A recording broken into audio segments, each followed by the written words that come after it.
حضرت محمد مصطفیٰ صلی اللہ علیہ وآلہ وسلم نے فرمایا، مظلوم کی بد دعا سے بچو، کیونکہ اس کے اور اللہ کے درمیان کوئی چیز حائل نہیں ہوتی۔ حضرت علی علیہ السلام نے فرمایا، انسان بھی کتنا عجیب ہے، جب کسی چیز سے ڈرتا ہے تو اس سے دور بھاگتا ہے، جب اللہ تعالیٰ سے ڈرتا ہے تو اور قریب ہو جاتا ہے۔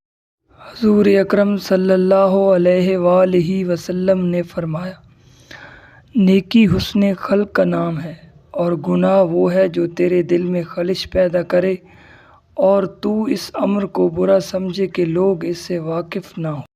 حضرت علی علیہ السلام نے فرمایا، خوش مزاجی خوبصورتی کی کمی کو پورا کر دیتی ہے، لیکن خوبصورتی خوش مزاجی کی کمی کو پورا نہیں کر سکتی۔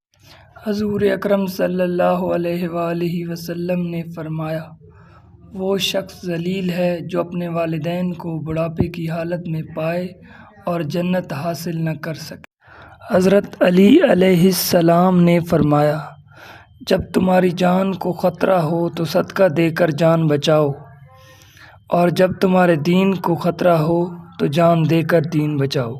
حضور اکرم صلی اللہ علیہ وآلہ وسلم نے فرمایا، ایک مسلمان کے دوسرے مسلمان پر 5 حق ہیں: سلام کا جواب دینا، مریض کی عیادت کرنا، جنازے میں شریک ہونا، دعوت کا قبول کرنا، اور چھینک آنے پر دعا دینا۔ حضرت علی علیہ السلام نے فرمایا، جو دل دوسروں کی تکلیف دیکھ کر بے چین ہو جائے تو جان لو کہ اس دل میں اللہ تعالیٰ رہتا ہے۔ حضور اکرم صلی اللہ علیہ وآلہ وسلم نے فرمایا، وعدہ ایک فرض ہے جس کو پورا کرنا ضروری ہے۔ حضرت علی علیہ السلام نے فرمایا، صرف 2 لوگ مقدر والے ہوتے ہیں، ایک وہ جنہیں وفادار دوست ملتے ہیں، اور دوسرا وہ جن کے ساتھ ماں کی دعائیں ہوتی ہیں۔